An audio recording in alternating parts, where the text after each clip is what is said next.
kwenu, yeah. Cha cha cha cha cha cha cha cha cha. Igbo kwenu, yeah.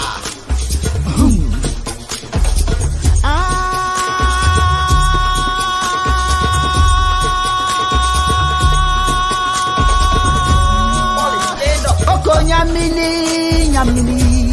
And that is what the Nigerian Koko youth nyamiri, have risen up. nyamiri. And they have Koko forced us elders nyamiri, nyamiri. Ibole, ibole, ibobolo, ndamamihe. Ibole, ibole, ibobolo, ndamamihe. Ebulianyelu, ebulianyelu, ebulianyelu, ebulianyelu. Anamabara na ihe dị njọ ma na-emezi konye ofeke. Anamabara nọ n'ihe dị njọ ma na-emezi konye ofeke. Igbo bụ n'ụdị ike, ụmụ Igbo bụ n'ụdị ike, ụmụ Igbo bụ n'ụdị ike, ụmụ Igbo bụ n'ụdị ike. Koko nyamini, nyamini.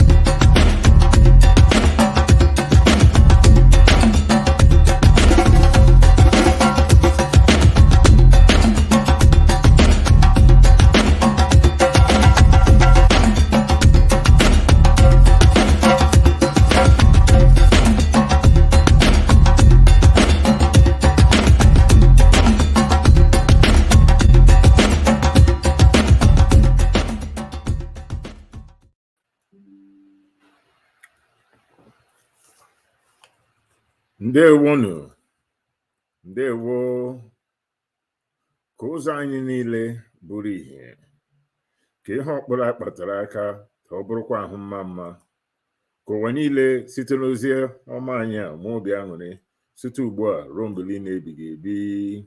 Ọfọ ya gazie ise. All praises to Chi the Creator, the Supreme Being, Chi the Good, Chi the Merciful, Chi the Magnificent with grace. Let every way of our lives be light. May all our acts be crowned with good. And may the world prosper through our ministry, now and forever. And so let it be. Amen. Ise. Dibia ndewo. You know, I'm a little flustered because I went and got some coffee. And right when you how do you say, focused the camera on me, I was taking a sip of the coffee and the coffee was so hot. Oh, no. So my prayer and everything. I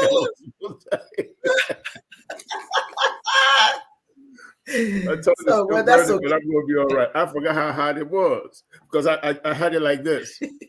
As I put it into my mouth, then I saw myself on camera. So, but it was too late. Oh my God, that was painful. No. Anyway, okay? And, yes. Let's get going. Go. Yes, Kano. Thank you.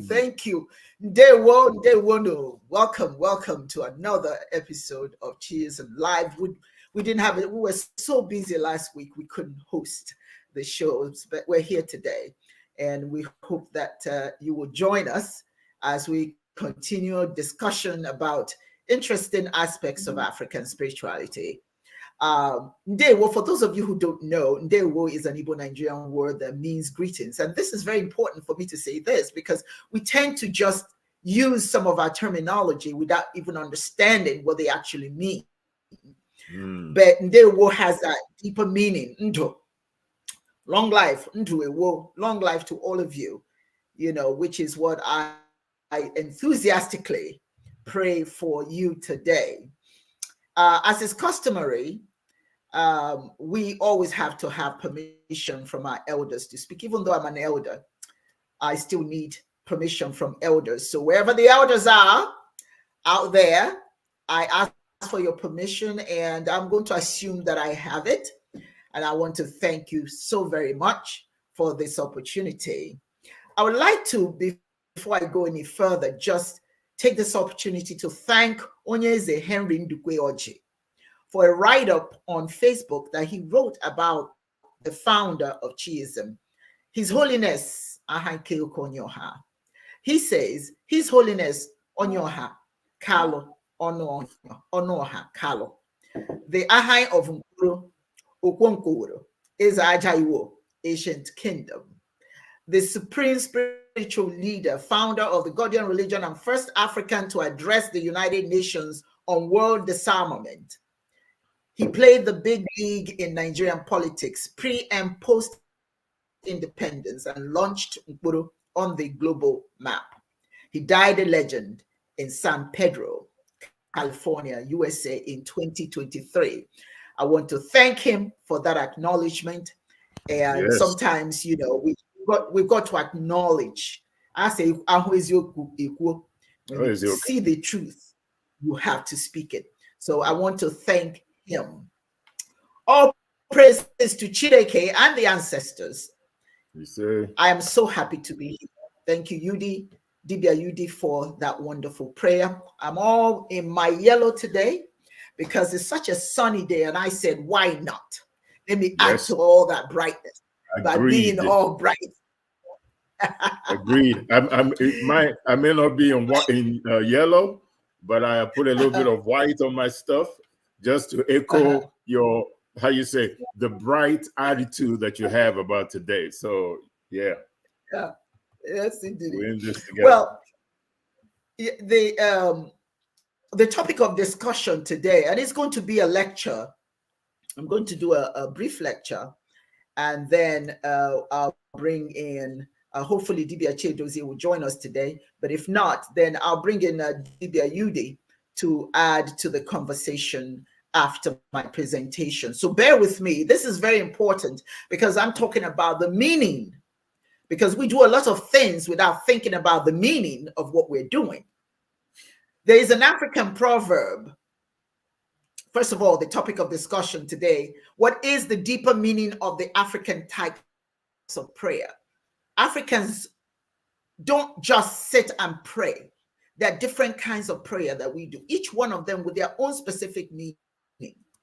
There's an African proverb that states, "Marasula poesi," which means that beauty starts from within before it sees the light of day.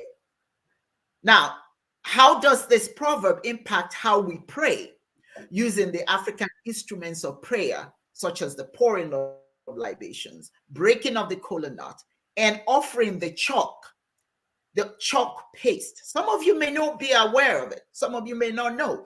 Some of you have seen it in your parents. If you're in Nigeria or in Africa somewhere, you may have seen all these things and not pay close attention to it. But what I would like to see today is that you pay attention to the significance of our African way of praying and what impact it's supposed to have in our lives. What is the impact of these forms of prayer on your own personal development before its implications on our collective good? In Chiism, Guardianism in English, our spirituality focuses on building up the individual and his or her society so that he or she will then use a very conscientious mind to positively impact the rest of the world. If you're not together, there's nothing you have to offer to society. If you don't know who you are, if you don't celebrate every aspect of who you are, you don't know what is necessary. You have not achieved anything necessary to go out there and positively impact the world. It is worth noting that prayer is different. It has different nuances and rituals in different cultures all over the world. It is important then to understand the ways that people offer supplication from their own cultural vineyards and how that impacts the growth from within, and the implications for sincere and rational interpersonal relationships that create peaceful coexistence. Peaceful coexistence cannot happen if I'm not peaceful. What is? See, every day we are asked to be just a little bit smarter, fairer, conscientious, valuing, and tolerant in our relationship with our world and its people. In many cultures, the way to achieve this is to act on processes that are familiar and thus easily digestible and practical. You can be doing something that has nothing to do with your reality, and because it doesn't work, because you don't put in it what is necessary for it to manifest into reality, you get despondent. You think it didn't work. But did you do it properly? Did you do it properly? The importance of using one's cultural way of praying to impact the common good lies in the power of prayer that fosters your own personal well-being before it can start fostering unity, understanding, and positive change within the community. How are you doing? You see, I say to people in the morning, check on yourself first. Before you want to tell somebody about anything, check on yourself. Check on your head, your eyes, your ears, your mouth, your hands, your feet, your body, everything. Is everything working? Because if I have pain here and pain there, I'm just going to let you know, I may not be in a very good mood to foster any positive communication with you. So being in order, being in tune with yourself and your environment and nature, all of those things add to your ability to now have something to offer the world. What we as African people have done is we have stopped praying or asking divine intervention from our own cultural practices. Our cultural practices and traditions are deeply rooted in the values, beliefs, and identity of any group. Any group using their cultural practices tend to do better than those who are using borrowed information, trying to understand the borrowed information, and when they don't understand it, they apply it however they think they want to apply it, and it doesn't work. That's why you will find a pastor that will line a whole bunch of people on the floor and start whipping them. And that's prayer. Asking the divine to intervene. How exactly? When you're flogging somebody and stepping on their head and kicking a pregnant woman, and you're all in prayer, what does that have to do with anything? This is when you don't understand what prayer is about. You don't understand your traditional way of praying. You're borrowing and adding. You're just throwing things in there. You're making prayer salad, and it comes out looking, the end result never really works. So if you pray, if you ask for divine intervention from your own cultural perspective, these are some of the things that can be observed. These are some of the benefits that can be observed. First of all, inclusivity. Cultural ways of praying often reflect the unique traditions, the rituals, and the languages of a particular community. When people pray in English or they pray in Arabic, but they are Nigerian, the person next to you who doesn't speak that has no clue, because that's not their language. They don't know what you're talking about. They just have their hands up and they're looking around to see, well, I guess he's praying, he's saying something. There are lots of people who don't speak English who are in the village, and you're praying in English. They don't know what you're saying. So the intervention that has been asked is not registering with them. It's not impacting them personally. It really has no value. It's just a process that you're following. It's just an act with no value. That's why it's important that you pray in your cultural way, because it results in inclusivity. Cultural ways of praying often reflect the unique traditions, rituals, and languages of a particular community. By incorporating these cultural elements into the prayer, individuals can create a sense of inclusivity and belonging, allowing everyone to participate and feel valued, to understand what's going on. You see what I'm saying? If I don't understand what's going on, whatever you're saying means nothing to me. But if you say, I know, I speak Igbo. I know what you're saying. But if you start speaking in Latin and you start speaking in all of the, I don't know what you're saying. So I am not really, the energy is not coming in. I'm just following a ritual that you have put in front of me that has nothing to do with my language, has nothing to do with my culture. So it doesn't work for me. It also, using your cultural way of speaking, your cultural way of prayer, it creates connection and unity. See, prayer acts as a unifying force within a community. When people come together to pray in their cultural way, it strengthens the bond between individuals, fostering a sense of unity and shared purpose. I hear you. I know what you're talking about. I understand. This is how my ancestors did it. This is how my mother, my father did it. See, this connection can lead to collaboration and cooperation for the betterment of the community. It is imperative that we understand that prayer is not just a simple action, but for a lot of people, that's what it is, because they don't understand. They have no real sense of understanding from their own perspective what it means. It doesn't mean anything to them. Now, prayer using your cultural dictates also helps with cultural preservation. See, using one's cultural way of praying helps preserve and celebrate cultural heritage. It allows for the continuation of traditions, rituals, and practices that hold significance to a particular community. It's something that we hand on to our children, to generations. This preservation contributes to the richness and diversity of society. But just remember, it also adds to your own understanding of who you are and the purpose for which you pray. You did not pray, yeah. Absolutely. It also adds to respect and understanding. See, you disrespect the divine, Chineke.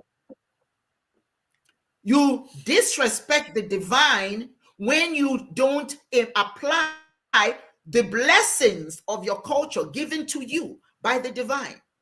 When you abandon that and you seek something else, you are literally saying to Chineke, you didn't do a good job. I don't need what you gave me. I'm going to do it this other way. See, cultural ways of praying often carry deep meaning and symbolism. By embracing and respecting these practices, individuals can develop a better understanding of different cultures, promoting empathy, tolerance, and acceptance. I will not understand your culture if I don't understand mine. I can practice your culture. I can go through the motions of practicing it, but it doesn't mean I understand it. It doesn't mean that I understand what's going on. The only way I understand what's going on as far as intervention by the divine, for those who believe in the divine, is that I do it the way my people used to do it. There's nothing wrong. It's a global word. There's nothing wrong with learning new ways, but you just add it to your own. You don't discard your own.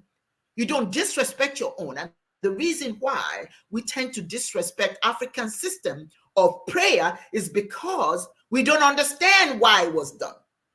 We don't understand why our ancestors did what they did. Now, it also has social impact. Prayer, when combined with action, can have a positive impact on the common good. The cultural ways of praying can inspire individuals to take action towards addressing social issues which are familiar to you within your culture, promoting justice, equality, and compassion. It can motivate individuals to work together for the betterment of their community. Note what I said, of their community. If you don't know what the needs are in your community because your mind is not on your community, your mind is somewhere else, or you're dreaming about some fancy anywhere else you will be when you die, you forget that the community that you're in is heaven. But it needs your input. It needs your participation to do exactly what it's supposed to do. And that is to benefit everyone, benefit the community. Now, spiritual growth is another aspect of using your culture to pray. Using one's cultural way of praying allows individuals to connect with their spirituality and deepen their personal relationship with the divine or higher power, whatever you want to call that. This spiritual growth can inspire individuals to live virtuous lives, contribute positively to society, and make a difference in the lives of others. In Chiism, prayer and ritual plays such a significant role in developing emotional intelligence. Emotional intelligence, because let me tell you something. If you're emotionally weak, poor, so to speak, you cannot exhibit emotional intelligence. You'll be quick to get angry. And when you get angry, you react in a way that is inappropriate, that you regret eventually. But these rituals have a story. They have something that you can take from to impact your mental intelligence, emotional intelligence. Now, there are 3 types of prayers, each with its own specific purposes. One is the presentation of chalk. You know, Yudi and I, we always talk about the presentation of chalk, the importance of chalk. You know, I don't know if you can see it. Can you see it? Can you see it, Yudi? Okwanzu. Yeah. Okay. Yeah. Well, and the chalk inside of it is coaling. It has medicinal value too. You know, women use it when they are pregnant. It helps stop nausea. And when you insert your middle finger and you smear it on your left wrist, that means that you are welcome.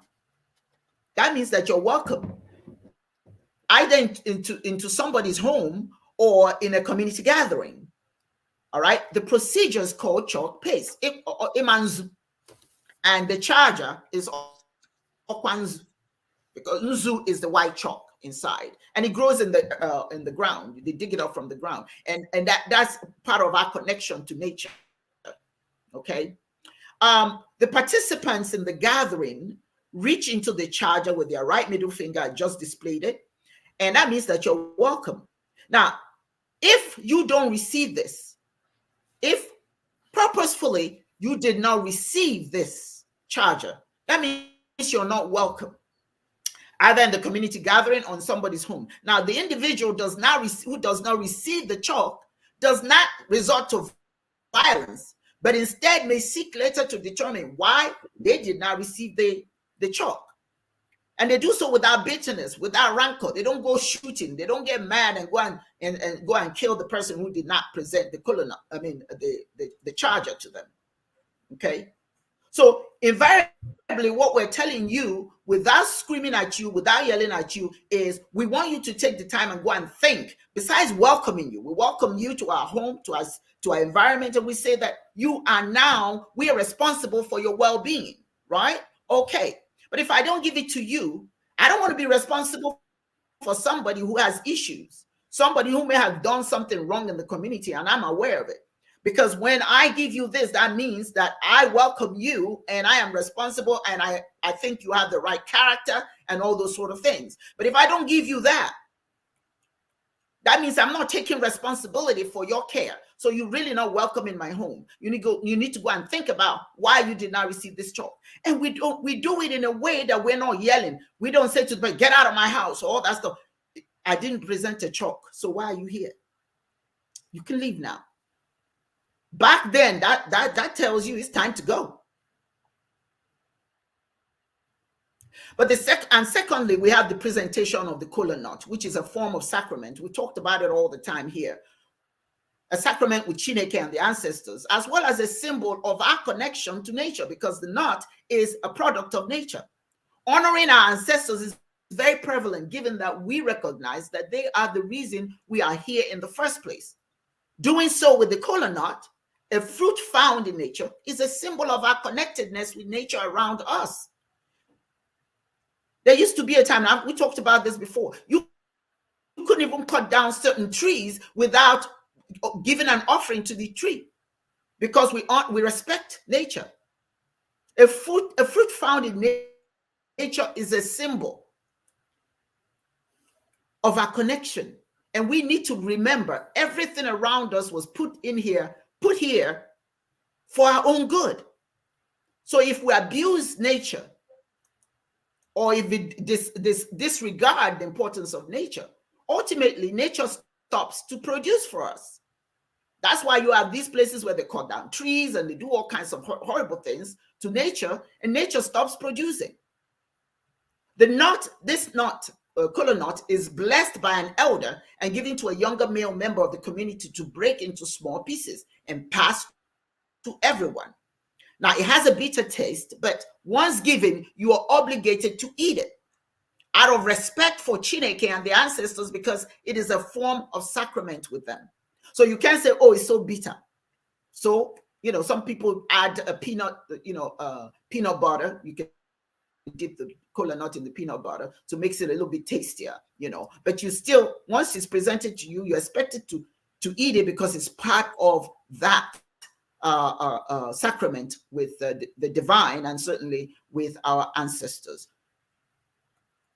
And when we break Kola Nut, we ask Chineke for long life, children, good health, and wealth to use to raise our children. And during this prayer, we remind everyone that when you deprive any other person the right to enjoy these requests that you've made for yourself, then Chineke may not grant yours either. And here again, this is to remind you, or to aid in your own personal growth. Such understanding aids in your personal growth, because you must grow first and foremost, within yourself, before you're in the position to help others grow. The third and finally is the pouring of libations. Pardon me. I'm reacting to pollen. Some of it, of course, comes in the house when you open the door. In African spirituality, pouring libations with water or other pertinent liquids serve several purposes. It is a ritual act that symbolizes the connection between the spiritual and the physical realms. When we pour libations and honor the ancestors, we also ask for certain things that we consider to be relevant in the growth of any human being and the community they live in. Here, I hope that you're getting where I'm going with all of this. It's about your growth. You cannot grow. If you don't grow, you cannot grow anybody else. So a lot of what we do, many of us see is just as ritual, but they don't understand the full meaning behind all of that. When we pour libation, we ask for unity within us, our home, and then outside of our home. This is emotional regulation of temperament, and it provides us with structured and intentional way to think, to manage and regulate our emotions, promote emotional balance and well-being with individuals within our home, and extend it to the community. It's not very easy. It's difficult. Sometimes just being able to be balanced, be a balanced, a balanced person is quite difficult within the home or anywhere else. But it's something you have to work on. And when you pour libations, that's one of the things that you're asking for, not just to honor the ancestors. As part of it. When you pour libations, you also ask for the ancestors and Chineke to guide you to achieve your personal growth, as well as forging for the collective growth of others, to provide individuals with a framework for making meaning out of life's challenges and uncertainties. Nyemike Chineke, we pour libation. Give me strength, give me the power, give me the opportunity, give me the wherewithal, whatever it takes for me to overcome challenges and obstacles and uncertainties. When you pour libation, you ask for guidance, strength, and a sense of purpose, which can enhance resilience in the face of adversity. Listen to what I'm saying to you: personal development, personal growth. When we pour libations, we ask Chineke to remind us to build on our collective strength to generate substantive growth while working together, appreciating the contributions everyone brings to the table to create collective growth. Now, if you look at what's going on in the world, we're talking about peace in the world, peace in the world. How do you create the people who are willing to go and bomb other human beings under the banner of their religion? They don't understand what prayer is about. You cannot create peaceful collaboration through violence. That means you don't have emotional awareness. You're not in control of your emotions. You're praying and praying, but it's not individual. Whatever it is you're doing is not working because it's not teaching you what you need to do if you want to interact with fellow human beings.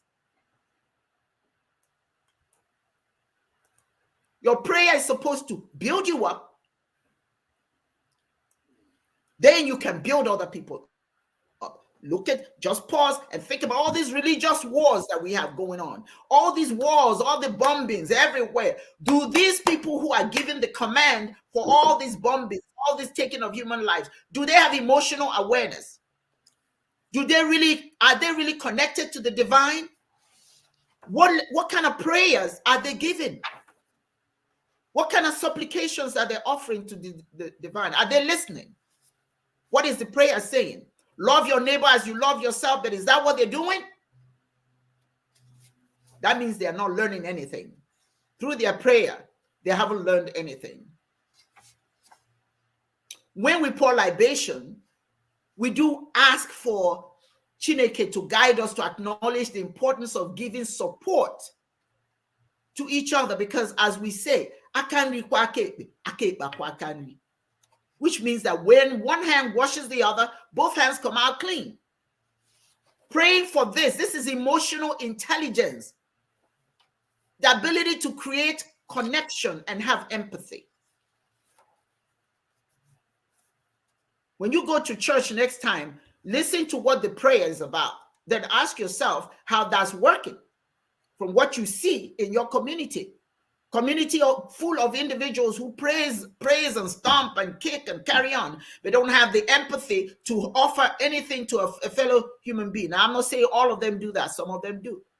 But when we pour libations, we recognize how our ancestors lived in ways that emphasize the purpose of being. In other words, why do we exist? Why am I here? If you understand that there's a purpose for your being, then you must expect that there's a purpose for someone else's existence. So you don't have the right to take their life. That's what happens when you don't have emotional intelligence, when you have no connection to the divine, to your ancestors, and when you lack empathy, when you lack self-reflection, introspection, self-inquiry.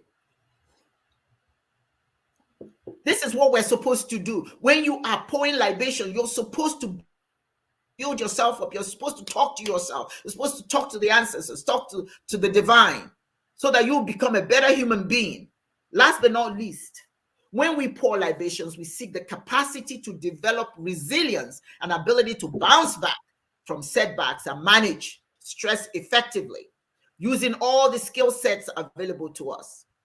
Overall, our prayer rituals, I could go on, but overall, our prayer rituals in our spiritual practices serve as powerful tools for emotional intelligence and development, and endear us toward tolerance and acceptance. They provide individuals with space, guidance, and support to cultivate emotional awareness, regulate our emotions, develop empathy, and find meaning in our experiences.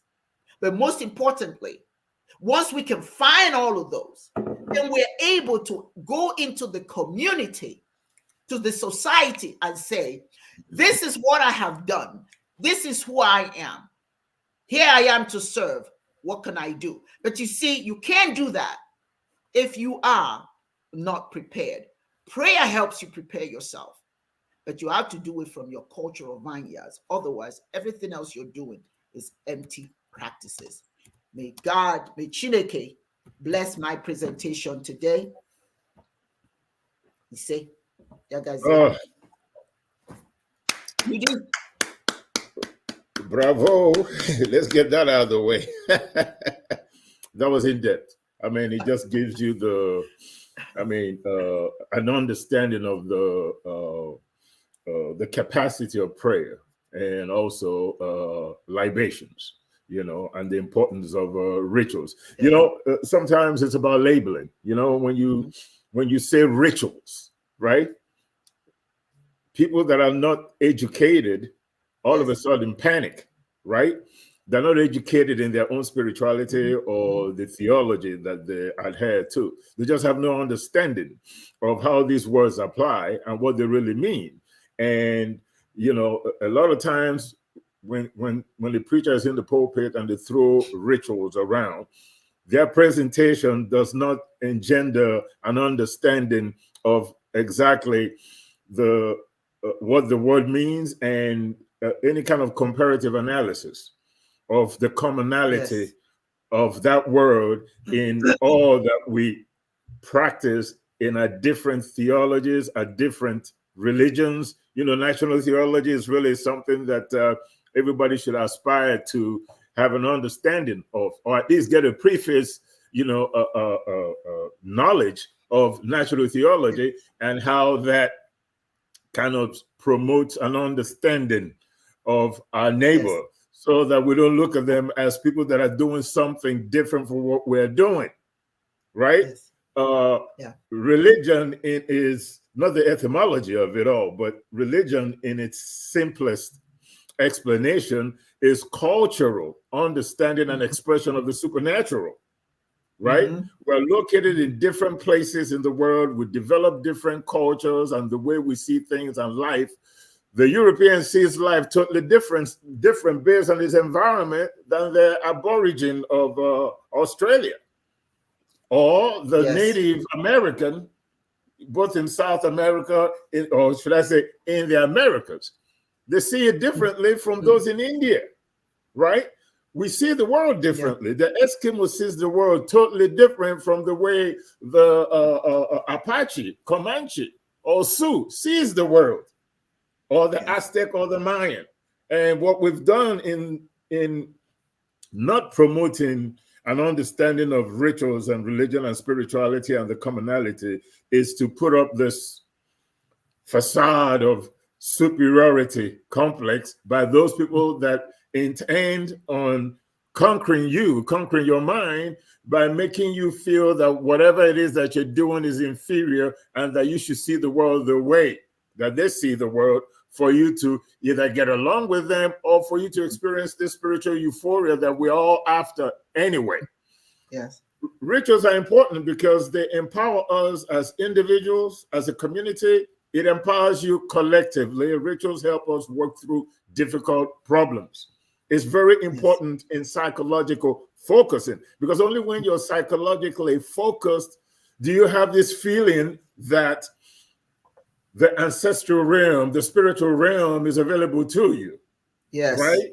You have to feel that way. There has to be rituals, and every religion has one. And the idea behind these rituals is not just because you feel that it's a gateway into this supernatural world, a bridge, so to speak, beyond just regular prayer, but it's like a bridge into the supernatural, because that is what you seek. So you involve yourself in rituals, both collectively and as an individual, to open up this gateway between you and the supernatural, the spirit world, where your prayer go into. And to do it, you have to be focused. You know what I'm saying? Now, let's get back to the topic. I just had to kind of get that out there so that when we talk about rituals and they hear about libations and all these words that they don't hear on Sunday morning in church or in the mosque, that they don't feel that people are doing anything different from what they're already doing. It's just the presentation that is different. But as far as the etymology is concerned, as far as the meaning is concerned, as far as the purpose of the ritual is concerned, it's identical across the board, which is building this bridge between the natural and the supernatural. That's right. So as far as rituals is concerned, it's my libation is part of this ritual. to move you from the natural to the supernatural, to bridge that gap, to allow your prayers to flow to the supernatural, into the supernatural, so that the deities that you acknowledge, that you depend on to sustain you spiritually, so that your ancestors can hear you. It is a bridge. It's a communication avenue from the natural to the supernatural. Yes. Yes. Yeah. Yes. The English word libation in Igbo language is called itomai, and other cultures have various names for it. Okay, you can go into Google Translate and they will tell you, I mean, just pick what language and it will tell you what it is called in that language. So libation is just an English word, and it's derived from the Latin word libatio, an act of pouring. You understand? An act of pouring. That's what libation is. It's an English word derived from a Latin word, libatio. In Igbo language, we call it itomai. Yes. To pour. A libation is a ritual of pouring a liquid as an offering to a deity or a spirit, or in memory of the dead, our ancestors. It is common in many religions of antiquity and continues to be offered in different cultures today. Now, various substances have been used for libations, most commonly wine. You know, in Igbo, we use palm wine, or we use kai, but you can also use, you know, various alcoholic drinks. You can use olive oil. You can even use honey, like in India, you know. And vessels used in this ritual, you know, how do you say? The ritual, the verses used in the ritual, including the patera, often have a significant form which differentiates them from secular vessels. In other words, your libation cup, whatever it is that you want to use, you can use a glass, you can use a little vase, or whatever it is. It's not really that important. As long as you got the liquid in there that you use to pour your libation, that's really what's necessary. Now, I haven't seen anybody pouring libation with their hands, so I wouldn't suggest you do that, because for one thing, your hands doesn't necessarily hold all the liquid as it drips from your hand. But any vessel that you use that contains the liquid to pour the libation is just fine, okay? Now, libation could be poured into something of religious significance, like an altar, you know, like your shrine, like a little bowl. I remember you pouring libation, not just, you know, when we meet and we have a congregation. On this show, you've poured libation several times, and you've poured it into this vessel, right? Or you could pour it straight to the earth, straight to the ground. But you pour it into something that has religious or spiritual significance. Either you pour it into this, you know, in an altar, or you pour it into the earth. The earth, of course, is really the most significant. Or plants. Or plants. Or plants, stuff like that. In East Asia, pouring an offering of rice into running streams symbolizes the detachment from karma and bad energy. So in different cultures, it's different. It's significant in different ways, but they all have this commonality among them, which is to collectively, spiritually empower us, both as individuals and also as a community. So we pour libations. Now, libation is a religious practice that kind of permeates all cultures, both ancient and modern. In ancient Samaria, they do the same thing. Ancient Egypt, the Greeks, ancient Rome, Judaism, even in early Christianity, they still do that. As a matter of fact, in Christianity, the first libation that was poured by, just quoting here, Jesus Christ during the Last Supper, when he broke bread and poured wine. That was first, well, as far as Christianity is concerned, that's their first form of libation. But that practice continues even till in the churches today, when they're drinking the blood and eating the flesh. It's all part of the Christian libation. And it goes on particularly in the Catholic Church. Hinduism, the same thing. In Buddhism, in the Americans, the Mayans, the Aztecs, the Incas, in China, in Japan. Almost every nation in the world has some form of libation going on. And the reason why I'm bringing this up is it is sad sometimes because people don't have a good understanding of these terms, that the thing that when you say or talk about libation, it has to do with witchcraft or something like that. Believe it or not, particularly our own people, we don't have enough curiosity for our own spiritual culture as outsiders do about African spiritual culture. The blowback that you get actually comes from us Africans. And if I could be really specific, from Igbo people. The people that break Kola Nut and then tell you at the end of the incantation, through Jesus Christ our Lord. You start to wonder, did Jesus ever eat Kola Nut? Did he know anything about our African rituals?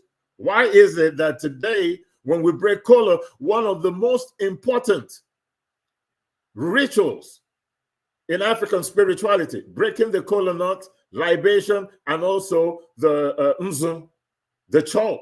Those three things, the three major ways that we in Igbo tradition, that Africans pray, but particularly in Igbo tradition, those sacred ways of praying all of a sudden is bastardized with a Christian tradition. Why is that? Well, it's simple. Because the church understands that for them to garnish more followers, you really have to infuse a little bit of the culture of the people to make this religion a little bit more palatable, excuse me. And so they do it. So even in churches today, T.D. Jakes pours libation. Go watch the video. Some preachers in Africa pour libations in church, and they tell you, oh, we're doing it because we recognize our culture and our tradition. Yes, maybe that is the case, but we also understand that by doing that in church, they are trying to bring in people that are a little bit more traditional when it comes to spirituality or African religion, to bring them into the church by infusing African culture into their process to make it a little bit more inviting. And so they do it. The Catholic Church did it with paganus, which is a term used to describe the ancient population of Rome, now known as pagans. But a pagan doesn't mean that you don't believe in God. It just means that you're not Catholic. That's it. And of course, they use that term to describe my ancestors. But from last time, when I last checked, the African or my ancestors, particularly those in Igbo land, were never citizens of Rome. So that particular term does not pertain to them or to me. There's nothing pagan about me because I am not paganus. I'm not a country dweller of Rome. I'm a Black African, an Igbo person. And so are most of you, African-American, British, Africans, Jamaicans, Haitians, Yoruba, Hausa, Zulu, Ashanti, so on and so forth. We are not pagans because we were never citizens of Rome. Thank you. Now, what is the relevance of libations in African spiritual traditions? Now, those who have been researching into a relationship, in African spirituality and traditional culture, find themselves at the inception of their expedition watching a libation ceremony, which is very interesting to them. As a matter of fact, in African culture, in Igbo tradition, the first libation was the birth of a child, when the mother bent down and her water broke and the water hit the earth. That was the first libation, childbirth. Women didn't lie in bed and have their children. They stooped down, and the water that came out of them was to alert Mother Earth that a new footstep has been added on her surface. That's the first libation. As I mentioned earlier, libations is very widespread all over our numerous cultures, both in diaspora, and we frequently don't distinguish a libation ceremony when we observe it, nor do we necessarily comprehend the purpose of it, when it's performed, unless somebody actually explains it and then lets you know. Itomai in Igbo land, which is libation, is significant and an essential sacrament that is derived from the very nucleus of African frame of mind and consequently part of our mysticism.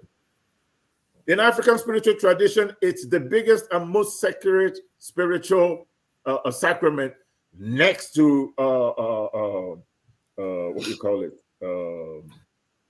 Breaking of the Kola Nut. And then after that, Imanzu. Right? When you have people that are gathered, libation is not the first thing that you go to. It usually is the third thing.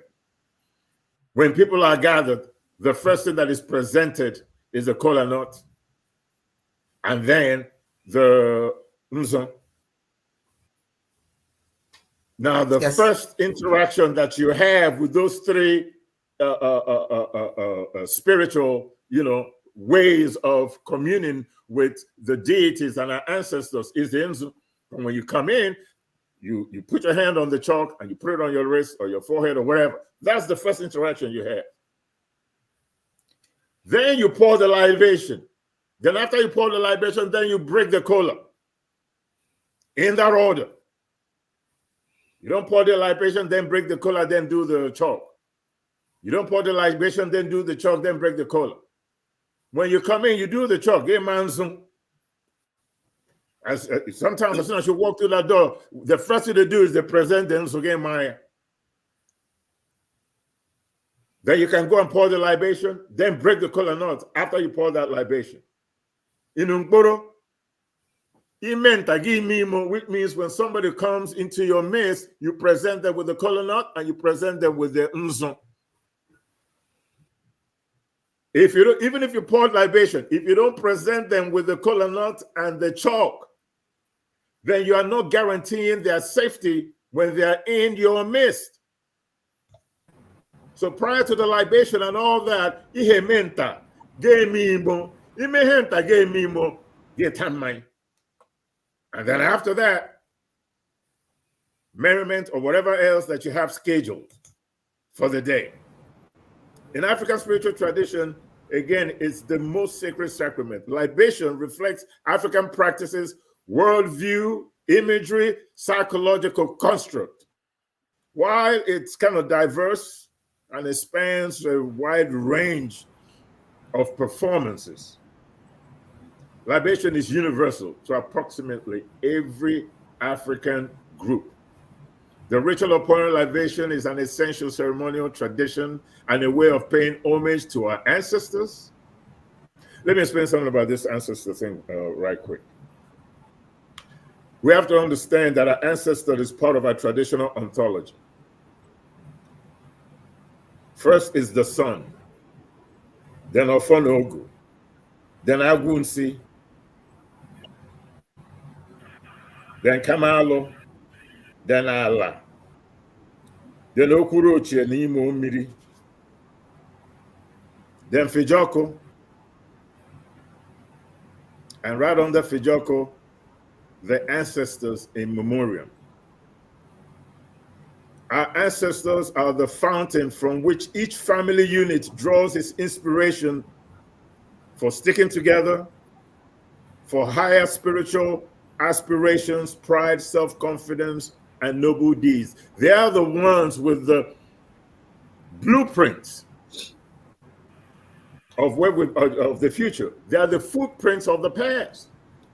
Our ancestors are what we stand on today. Without them, we will not exist.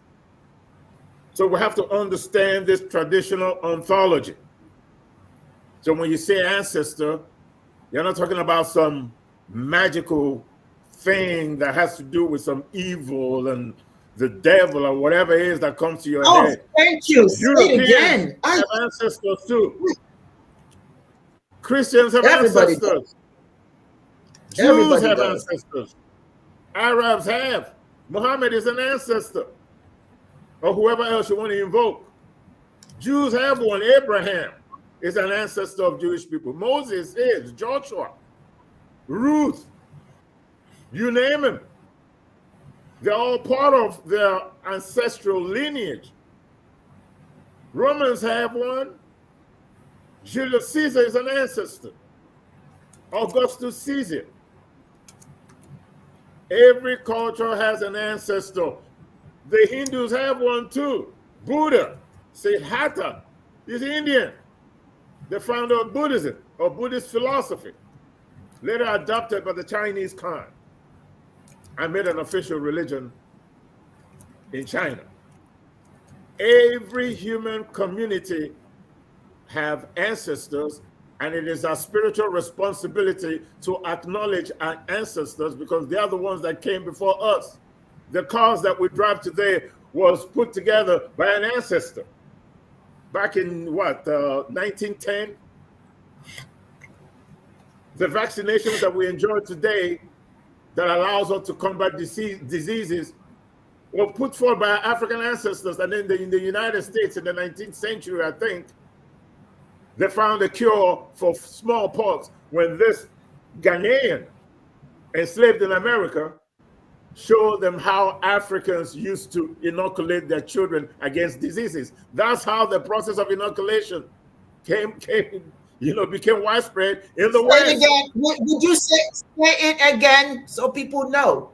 Yeah, say it again. The process of vaccination was an African enslaved in America back in the 19th century. It was because of him that they were able to develop the smallpox and all these vaccinations that you have today. It was our ancestors that did that. The knowledge that we have today was provided by those that came before us. The okra soup that you enjoy today, the food that you eat, it was your ancestors that tasted it to know if it will kill you or keep you alive. You eating a goosey soup, you eating this, you eating that. It is those that came before you are the ones that ate, died, and lived for you to have the knowledge that you have today. You understand? So when people talk about your ancestors, it has nothing to do with the devil and what they make you believe in church and evil surrounding you. Ancestors are not only respected in African spiritual culture, but are also invited to participate in public functions. Just as we invite our deities and Chineke, the creator. And during libation, a prayer is offered calling the ancestors to attend. The ritual is usually performed by an elder. An elder could be a man or a woman. Although water may be used, but the typical drink is traditional wine, the palm wine in the village. But remember, before the European came to Africa, we weren't drinking Hennessy. It was palm wine. And a little bit of kai that came later on. Yeah, that was it. The traditional libation, when it comes to the liquid that was used, was the palm wine. And then from the palm wine, kai schnapps came into a manual cup. And if you go to the village and most spiritual gatherings anywhere, when libation is poured, particularly in Igbo land, is usually, either they use palm wine or they use kai. They hardly use water, even though you can do it. But libation is an invocation to our ancestors' deities and Chineke. As evidenced in most religions and cultural belief systems, the Igbo culture inclusive, some individuals enjoy the privilege and recognition of possessing the right of mediating between humans and the spirit world, and the natural and the supernatural and the living dead. The deities are man, Chineke, and humans. There are some people that are recognized to have those powers that are usually dibias, the Ochuajas, that are recognized to have this power of mediation. That doesn't mean that you cannot pour libation on your own. You can. And as long as the people around you, if you're doing it publicly, recognize your, I wouldn't say your right to do so, but they're not particular about who's pouring that libation. Once you're qualified spiritually, maybe you're an elder or whatever, you can pour that libation. But normally, usually, you pour libation privately. In a gathering publicly, there's usually somebody who is recognized to have this power of mediation, and that people recognize as having that power. And so people are willing to recognize of this exclusive privilege that creates the required felicity conditions. Secondly, the language of libation is characterized by performatives, where subconsciously both the person exercising the action and people witnesses this exercise believe that the words that I use are just not regular words ordered, but that those words have efficacy in producing the expected results.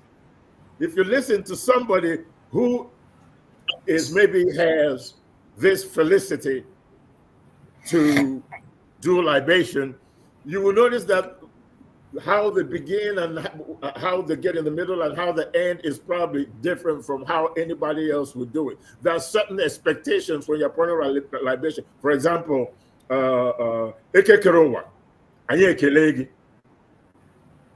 right? You acknowledge Chineke first.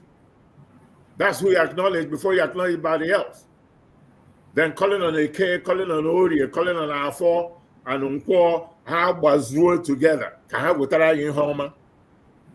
are certain things that you talk about when you're pouring that libation. As somebody, or should I say, a dibia, there are expectations when you're pouring the libation. You know, getting the hot pepper, chewing it to, symbolize that everything that is coming out of your mouth is the truth before you even start pouring that libation. There are certain things that you're expected to do, and you do it. Those are called performatives, right? And that the words that you sound have this capacity to change the world. So my contribution to this conversation is that libation is global. It is part of our spiritual culture, not just for Igbo people or every Black Africa or sub-Saharan African community. We have libation. It's part of our spiritual ritual. So don't mistake ritual to be something negative. Understand that every religion, every spirituality, every theology in this world, they have their own rituals that they perform. And if you look at those rituals and don't see any problem with them, as a Christian, as a Muslim, as a Buddhist, if you recognize the rituals of other cultures, then I think that you owe it to yourself to also, as an African, recognize the rituals embedded in your spiritual culture. Thank you. Thank you. Right. Give your charger. Wonderful contribution. Okay, more. Before I'll go through before I madam.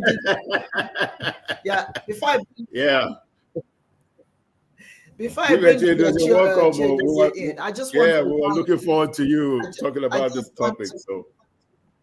Hello. Okay. Before I bring Dibia Chedozie in, I just wanted to just make this very quick comment. When we are praying, and we are praying in tongues, okay? You see these pastors saying all these things, and they say it's speaking in tongues. Now, there is no way I personally, as an Igbo woman, understand that. I don't know what you're saying. And if I don't understand what you're saying, there's no way I'm receiving what you're saying. And if I'm not receiving it, it has no impact in my life. It doesn't nurture my mind, doesn't teach me anything.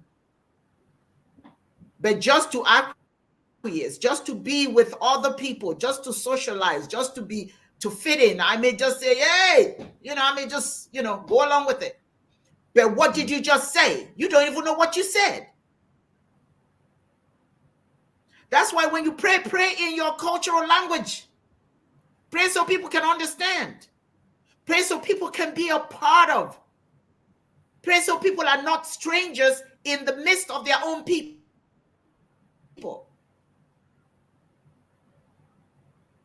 Prayer is supposed to be meaningful. It's supposed to guide your mind, give you emotional stability. It's supposed to get you going, make you understand what you have to do, not just for yourself, but for your community. But if you just saying all these things,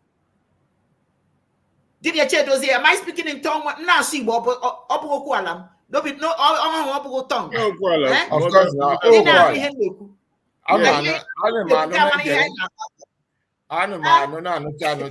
If you know what I'm saying, that's it. If you know what I'm saying, you say, you know, why are you saying, and I'm supposed to say, you say to what? Amen to what? And the one that really gets me is, you know, I'm not trying to belittle any religion, what they believe and all of that. But I'm just saying that we need to understand the purpose of prayer. It's supposed to be meaningful. It's supposed to do something to you and for you. When we don't understand other people's religions and we discard our own and we think something is wrong with our own, and then to fit in, right? We embrace those things that they're doing and saying, even when they don't understand what they're saying, when it means nothing to us. Yep. True. You see a pastor, somebody say amen with it. People are screaming amen. What did he say?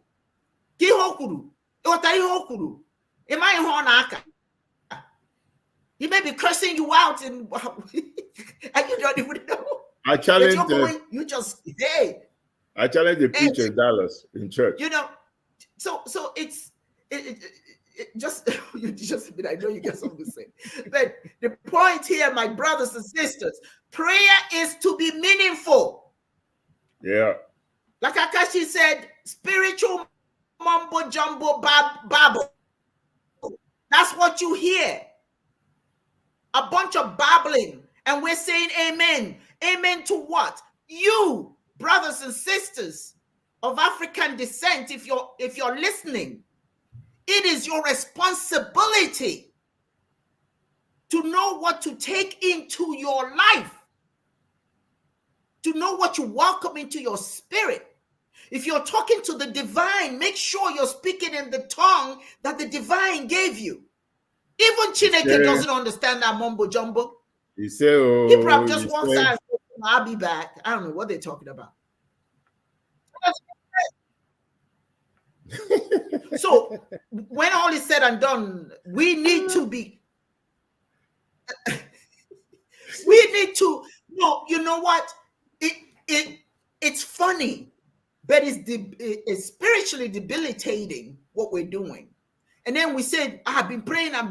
What have you been praying? I've seen some children going, okay, maybe that's the way their religion does. But I know if you're saying you're speaking in tongue, who spoke in tongue? What is it they're saying? What did they say? How can you embrace that? How can you use that? Other than just shouting. I'm not belittling anybody, but I'm just saying for you, African people, pay attention to what you're doing. Pay attention. When people laugh at you, there's a reason. When people look down on us, there's a reason. Because we embrace anything.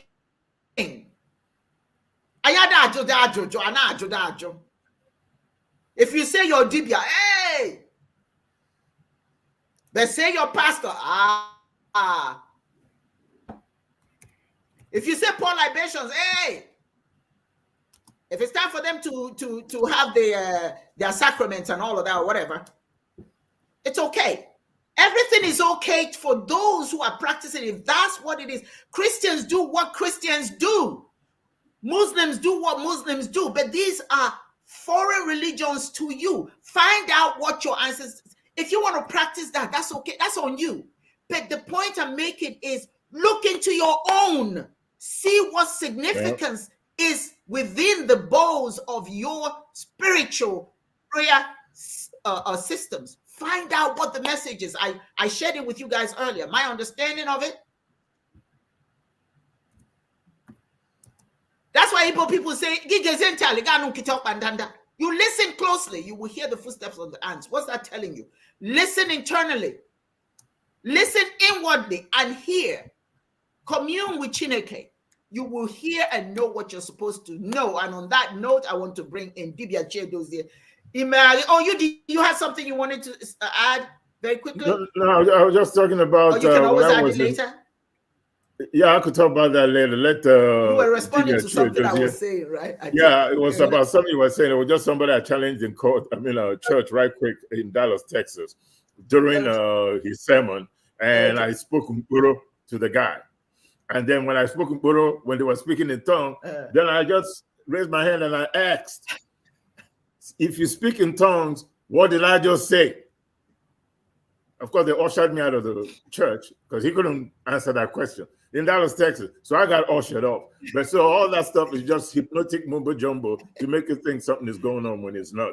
And I hand over to you, Chidozie Dibia. Bahara Biko. That's here. Okay, Dibia Charger. Thank you. Before I go, let me make our time. Okay, Dibia, you are Emakakwano Bachitao. Hey, I know that's right. Today, anything you utter is authority. Oh, yeah.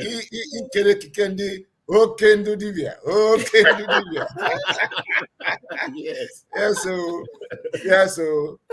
So I know dead eye osimiri. Otu se lekata ga anya ukwu. Maka ahụ mara gị mma nnọọ. Yeah, so prayer, I think, let me speak on that part of prayer that has to do with speaking in tongue in African spirituality. That's what we call incantation. Because when you make incantation, you have to make your words to resonate with the life force. And it must be focused. And so because you want to make your words to resonate with the life force, universal life force, and invocation of the particular life force, the particular object you are targeting. It may be physical, mental, abstract object, but because for us, everything is permeated by life force. So we order the words, we utter them with full authority in deductive order. Because when you utter things deductively, you are applying universal rule to every particular thing. And then you utter it with force, that forcefulness, with some other things that has force in your mouth. It could be alligator pepper, it could be ginger, it could be pepper, but anything that is hot, that has force, use it to utter it. But when they utter such words, is based on logic. They are not uttered to mesmerize, to make people to fall into hypnotism. No. I have a journal here. The journal is over 25 years old. In that particular journal, a Professor Father Unsi wrote about the logic of incantation. Incantation is based on logic, a whole logic that is deductive, meaning by hierarchy, higher forces must act on lower forces. And so that's why the invocation starts by God Almighty. You made the whole world and created everything by hierarchy. By the hierarchy you have created, I mentioned my name. I mentioned the purpose. Then when I mentioned the purpose, maybe it has to do with progress. I said, I want to instruct progress in this community. I said, by the order you created for the tree by its roots, when they forage for food, none blocks the way of the other. Onye si ibe ya ga-ebi ọma dịrị ya mma eji m ogu n'ọfọ kwụrụ n'alụ obi ọcha obi mma ka nji wee n'okwu okwu a. I utter all I say with the full authority of love, innocence, equity, and justice, that as I've uttered that no root of the tree prevents the other from progress. whichever person in this community says it will not be good for another person, blocks the way of the other person, let his way be blocked. He say, you pour your libation. He say, oh, You see a whole full logic here, said with authority and power. And it's not something that goes on for 5 minutes, 10 minutes, 30 minutes, on and on. It usually doesn't last more than 1 to 2 minutes. succinct. And Yes. succinct. Mm-hmm. So if you want to copy the African way of spirituality and prayer, you must know the various kinds of prayer we say. The other day we talked about Idaume. That is Ibana. That's meditation. All right. And then you see that also has a logic. At whether we are praying through meditation, we are doing the other incantation, or we are doing invocation, whichever one we are doing, our focus is to invoke the life forces by the hierarchy by which Dibia Charger has spelled out this evening. He has spelled out the hierarchy of the forces and where the ancestors belong. And so when we are doing prayer, we are making the prayer by the order of deduction, hierarchy of forces, vertically influencing themselves. And by this order, it is not us that created it. So it is the Almighty that created it. To round off my talk on this particular program, because Dibia Charger and OKDB have said a lot. I don't need to repeat what they've said. I wasn't there when it happened. I think this happened in a particular community in Abia State during the colonial period. I think it happened in the axis of the Abreba Eru Ukpuru axis, when the white man came in, and in the river that you are not supposed to kill any animal, fish or any animal, you don't fish in that particular river. And so the white man encouraged children of the titled men. That's how the white man desecrates your culture. He desecrates the culture by convincing people, the children or wives, or even people in authority, to desecrate their own culture, desecrate their own spirituality, that nothing will happen to them. They know that it will disembowel the community. And so he got the children of the titled men, including the Ezemuo's child, to go to that particular river and kill fishes. And after killing fishes, roasted the fishes, ate them. And so the elder council met and gathered all those people. And after gathering them, they called a meeting.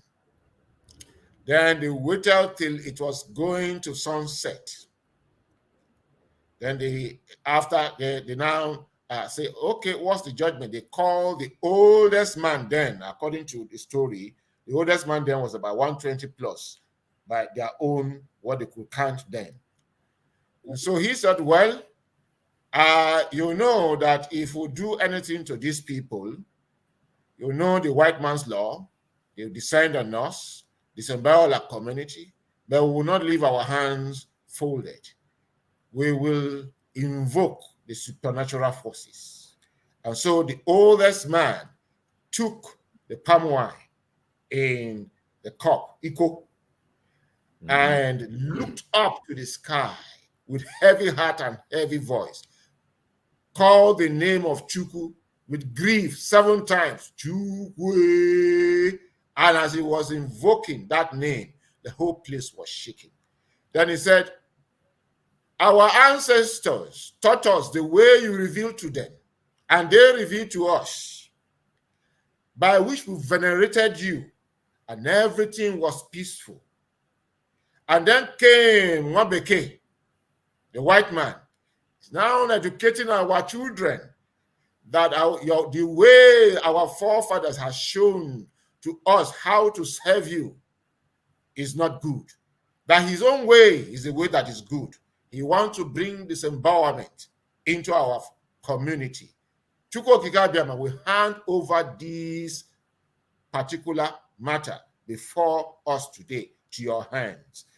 Before dawn, as the sun is setting, before the sun rise, judge this case.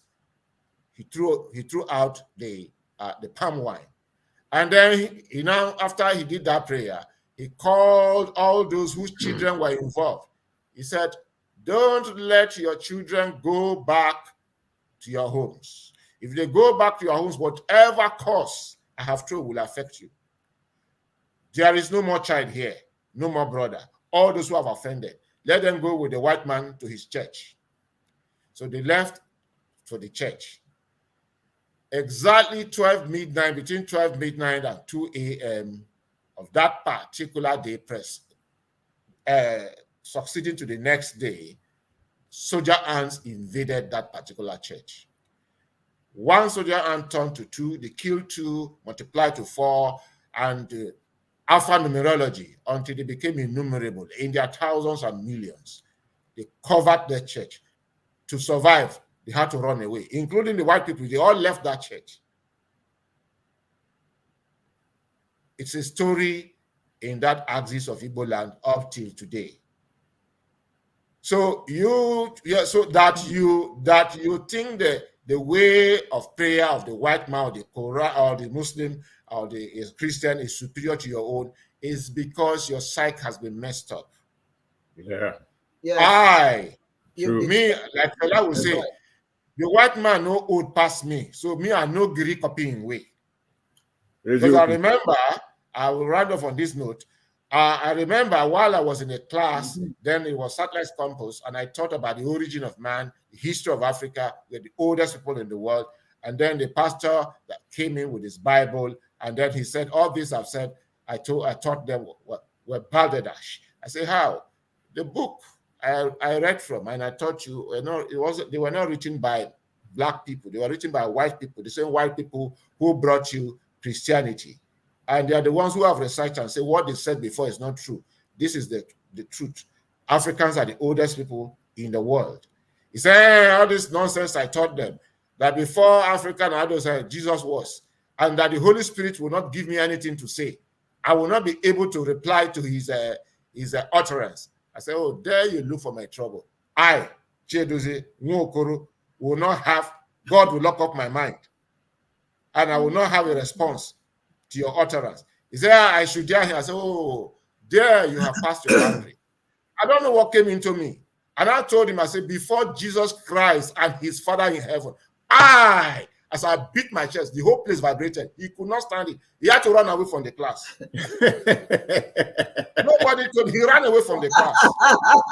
Because he didn't expect you to come back with this spiritual authority. And even have that authority. He ran away. Yeah. And the whole class was, Jim, who is this? So it's the question of the confidence you have.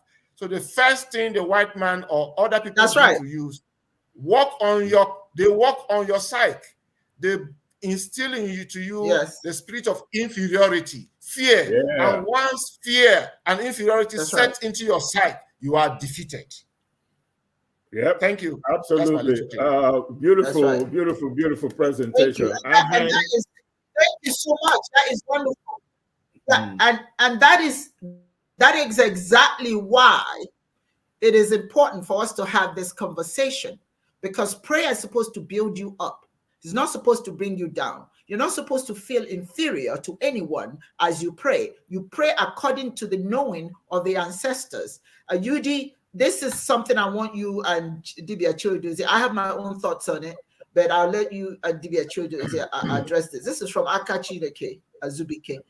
And she shares some of her experiences, and this is one of her experiences, which is unfortunate that people act this way, but here it is. She says, I was at an Igbo function and poured libations. Later, some were concerned with the act because I was calling on spirits. What do you say to those concerned? So let's start with Chedozie and then Udi. Well, it's obvious. It's a mind of those. She was in the midst of those whose minds have been messed up. And because today, these days, what happens is that the so-called Igbo elders try to use Christianity as the foundation of Igbo spirituality. And so instead of calling our ancestors and the spirits that are of our culture, our ontology, our Ntoala, they prefer to call names like Jesus, Joseph, Moses, and so on and so forth. So sometimes it's very funny to listen to the so-called Igbo elders and the people that call themselves Igbo. And you see us trying to use the Bible to justify our migration. We are extensions from the tribe of Gad, and Jacob from Joseph, who had the two children, and Manasseh was blessed exceptionally, and we are children of Manasseh. Nobody can touch us. But our history far outdates that of Israel. Our history is over 40,000.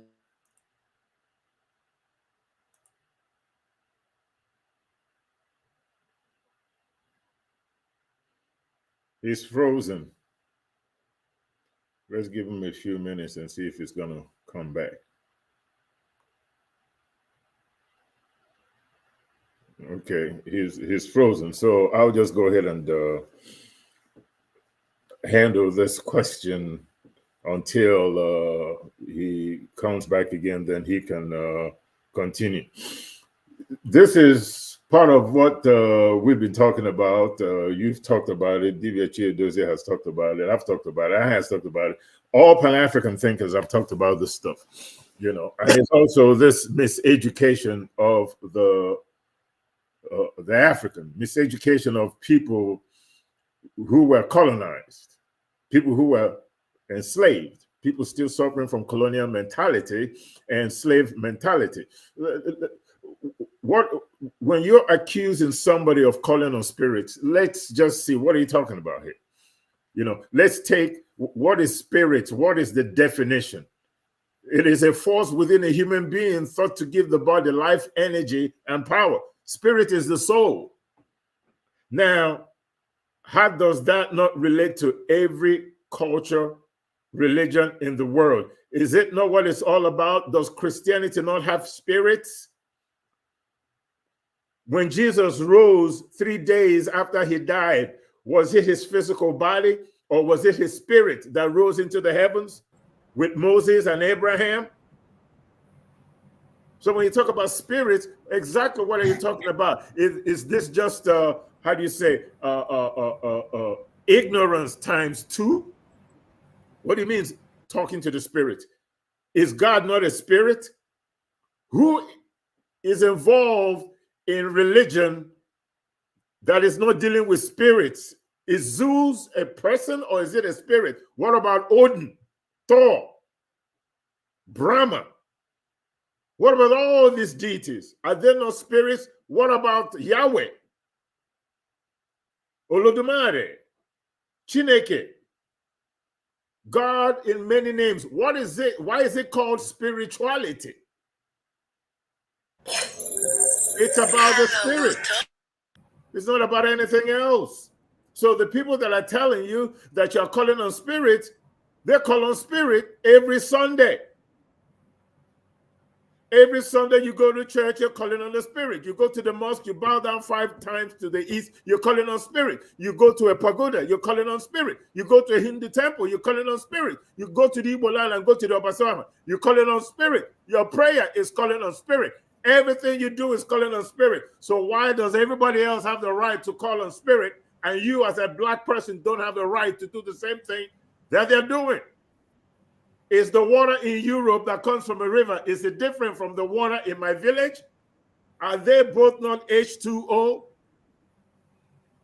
Which, by the way, is the only compound out there that you know what the component is, but you cannot manufacture water.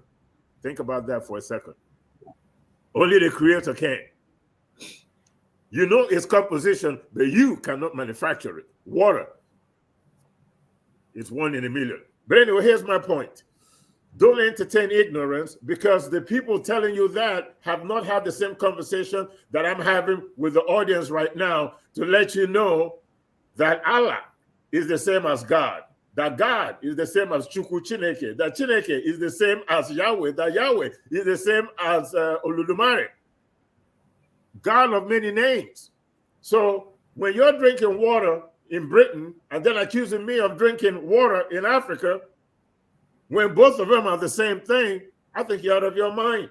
So whoever is having a problem is an ignorant, uneducated person who has no business even praying to anything, since they believe that their practice in their religion has nothing to do with spirits. That's my take on it. Thank you. Thank you. Wonderful, UD. Dibia, finish your thoughts before you Yeah, I'm sorry. Somebody called. I'm using my hotspot. There is no the landline. It's not working. It rained here, and each time it rains, our network is funny. So, like I was saying, you can see from what Okedibia just said, it's what is worrying us is colonial mentality. We have been brainwashed to loathe, to hate what is ours. Thank you. And even though we do what is ours, we do it behind the door.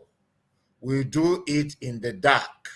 Yeah. And so the best way to brainwash us is that why do you call these lower spirits? There is the Almighty Spirit. God is the Almighty Spirit. So those low spirits you are calling, no, don't call them. Call on the Almighty Spirit. But you see, hello, we've got our ontology, our ontala.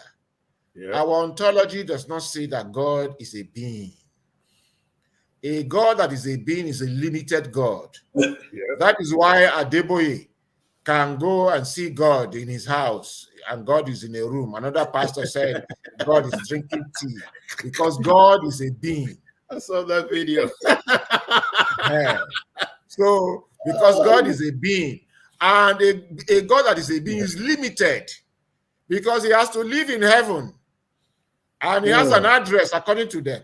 These days, they don't take passport. Whether they take passport, I don't know. They have to go and see him there. The Black African God is not a being. He is a force. Yes. A force. Say it again. Say it Even again. when they teach you catechism, they don't say in catechism that the Catholic taught me. They didn't say Chukwu is a Chukwubo mother. That God is a being. They say Chukwubo mon kenadi afwanya. Onwehim bido onwehim jedebe. Yep. And that is what the African has said, that God is the Almighty Spirit, Chukwu, the ubiquitous Spirit, beginning of beginning, the Spirit of spirits. Yeah. Yes. That's what it is. And all other spirits derive from it. That is why within the African ontology, no force, absolutely no force, antagonizes Chukwu. Yep. Be all and all. Our Chukwu did not make a mistake. He knew what was going to happen in future. Unlike the Christian and Arabic God, Allah and Yahweh, who created, he called on the heavenly host when he was creating. Then he forgot that the most stubborn of all his ministers, who was present and knew the secret of creation, Lucifer, they said his name was. He left him idle. Only him, the cherubim and its seraphim were praising him, Hosanna, Hosanna, Hosanna, Hosanna. So Lucifer got jealous and had to lead a revolt in heaven. And then he was thrown down to earth. And when he was thrown down to earth, the earth he was thrown down was to go and cause commotion. Our own Chukwu Okike Abiama knew this ahead.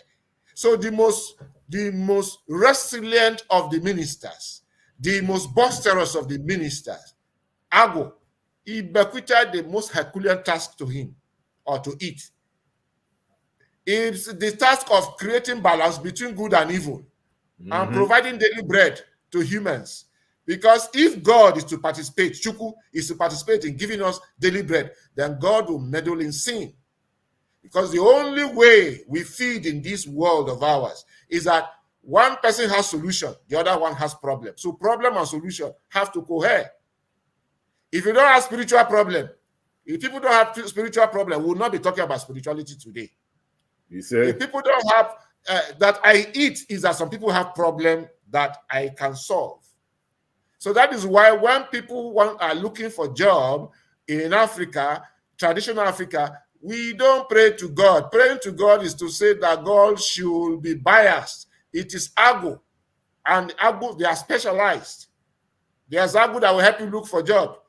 Because the only way the first can become the last is not by Chuku, is the order of Agu. You know, like we have in Nigeria, one job, 10 people applied for it. And they will tell you that job, you must have 10 years of experience, you must have this, you must have that. And then I am a fresh graduate. You must be a first-class brain, you must have 10 years experience. But I am the firstborn of my family. And apart from training myself, I also participated in providing daily bread to my parents and training the other 9 children, 9 boys. And in the process, I made a test class or pass. I managed to pass. But when it comes to handling computer, not even the maker of computer can compete with me. And I know that if I go by the order of sequence of the criteria for even enlisting in the job, nobody will take me. So what do? I'll go to Agu. The Agu priest will say, okay, this is the Agu that will handle your problem. But you must first and foremost go and apply for that job so that they will have something to work on. It's okay.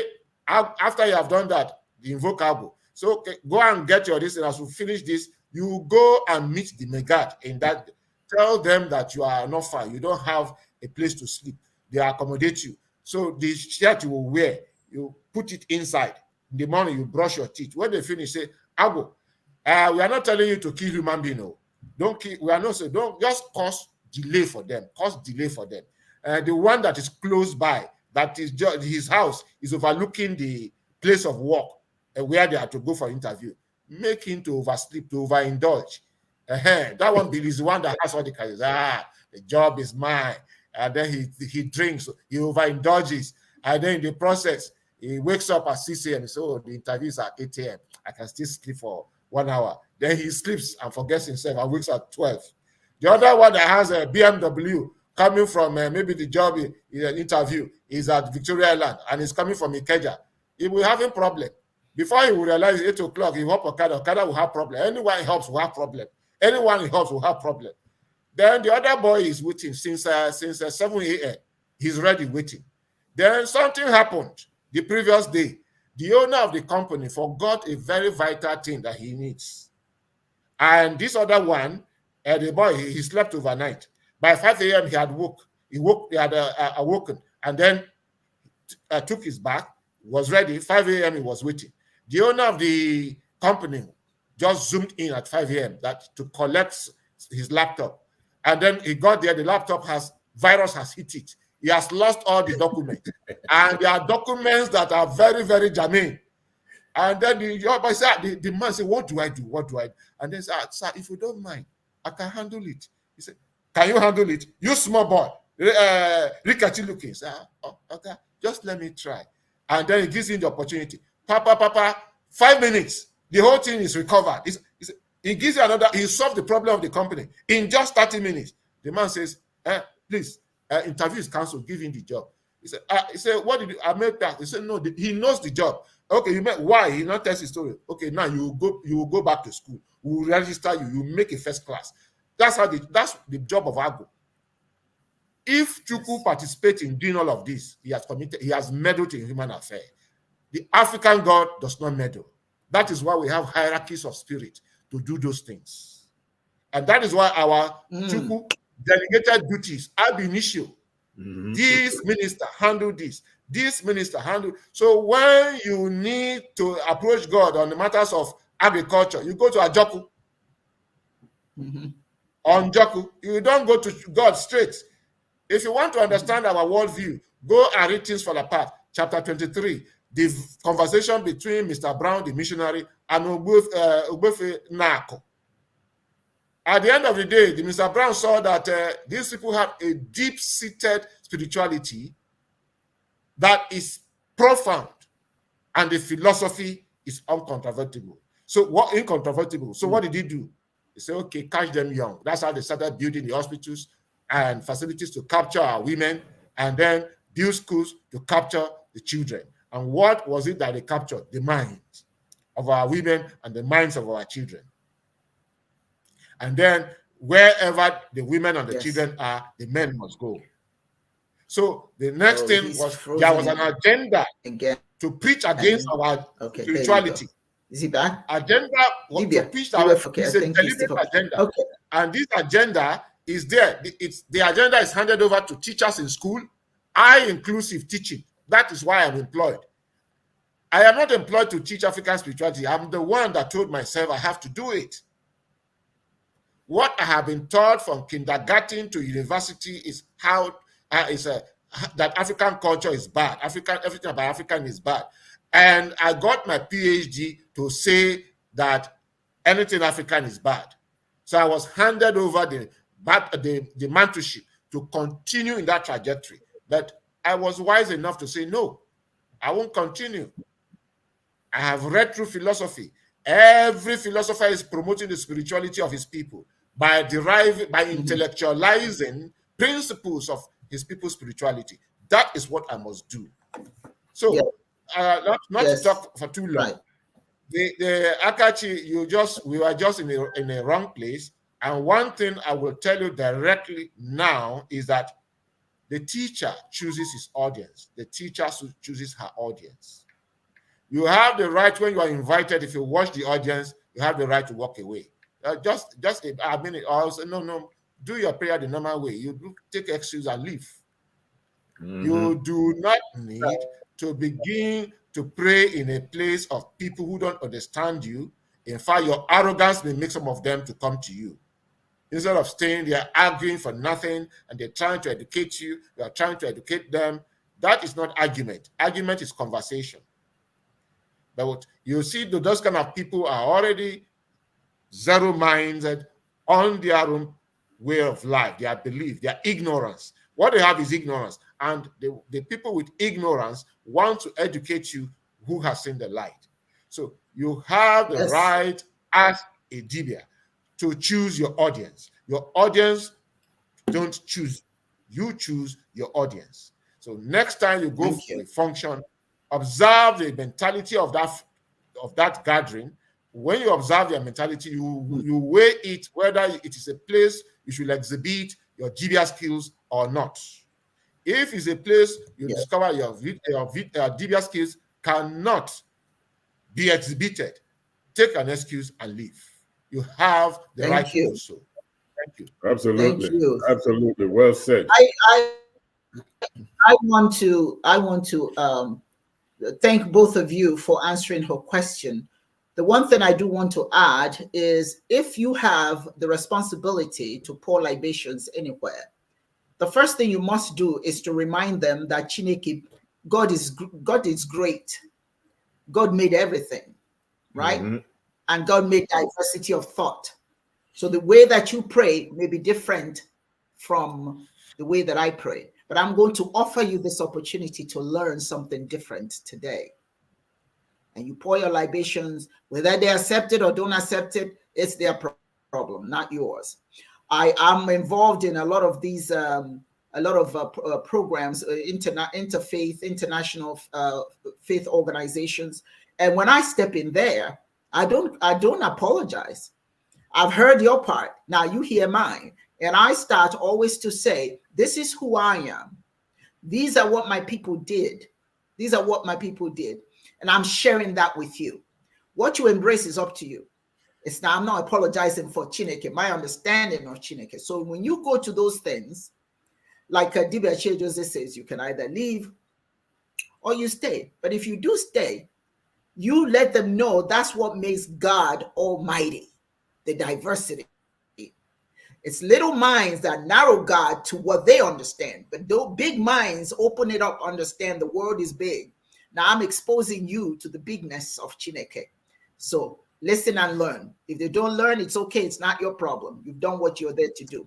So thank you for your question. And gentlemen, thank you for answering that. Here's another question I think we need to answer for her. so that, and I appreciate that she asks a lot of questions, because it allows us to, delve more into what people are feeling and thinking, and hopefully when they leave the space, they come up a little bit advanced in their thinking. Here's another question here.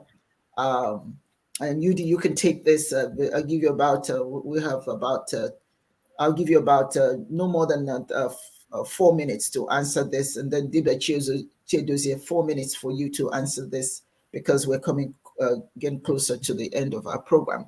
She says, "What is the recommended prayer for a Christianized, Islamicized, colonized African that wants to know the truth but is afraid they are going against Jesus, Allah, etc.?" Yudi? There's no prayer. There's no recommended prayer. I think what you need is courage. That's the first thing you need, is courage. You have to have enough courage to question what has been presented to you since you were a child. You have to marry reality, what you see, and what was taught to you. How do you marry those two?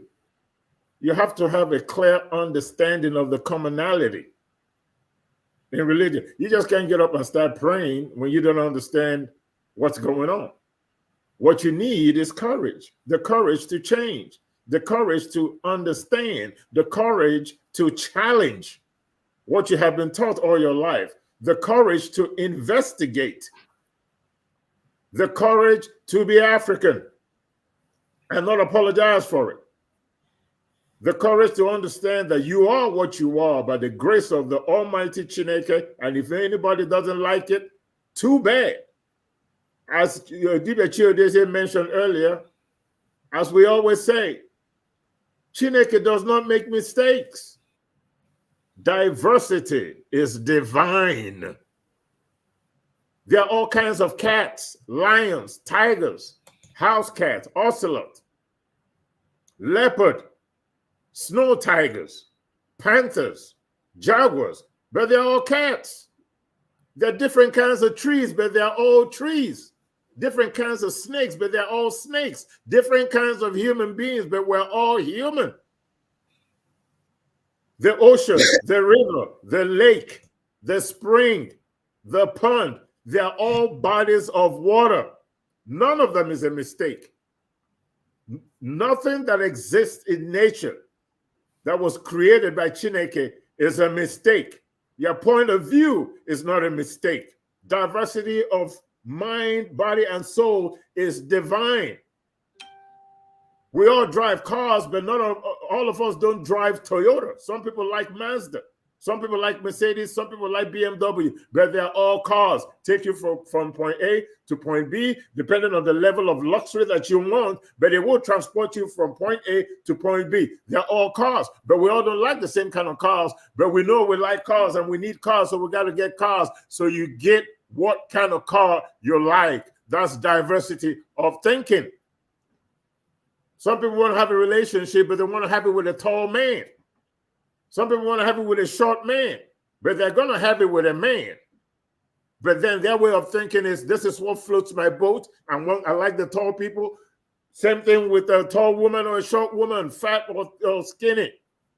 I like people with bald head, but they all got a head. You have to have a clear understanding that everything that exists in nature, both physical and spiritual, is divine. Chineke, God does not make mistakes. Saying that one thing is preference over another in creation, in the larger scheme of things, is saying that Chineke, God, made a mistake. Everything has a divine purpose. Everything. Everything you see in this world has a divine purpose. The trees, the flowers, all roses are not red. Red rose, yellow rose, green rose, a white rose, a pink rose. But they're all roses, all of them great for pollination when the bees come around. The colors of nature have a purpose. The different clouds that you see in the sky, there are different kinds of clouds, the cumulus clouds, the cirrus clouds. There are all kinds of clouds out there, but they're all clouds. Each has a purpose. Plants, all kinds of trees, each has a purpose. You have to have an understanding of creation, spirituality, and then have the courage to ask questions, have the courage to change. You don't need any special prayer. There's no religion or anybody in the world that will tell you that you need a special prayer to convert from one religion to the other, so that this special prayer will be so pleasing to the Creator, to God, that God will grant you your wish to convert from one religion to another. Your conversion is a personal deal. It's what you're comfortable with that gives you this relationship that you need with the supernatural, that helps you build the bridge between the natural and the supernatural. That is your walkway. Because all that you ask in prayer has to do or deal with the supernatural. And the supernatural can manifest itself in human form. That's why we say in Igbo, in Chiism, in Igbo spirituality, Madu buchi beya, you're like Chineke to your fellow human being, because just about all Chineke's blessings, apart from things that exist in nature, like the water and the air you drink and the animals that you eat, all blessings come through somebody. You want a job, somebody gives you a job. Chineke has blessed you through somebody. You want a car and you find a good salesperson and you prayed about it, and the salesperson was able to work a deal that allowed you to be able to get a car. Chineke has blessed you through somebody. All God's blessings flow through somebody. So do unto others as you would like God to do unto you. You don't need a special prayer. You just need courage and an understanding of how these things work.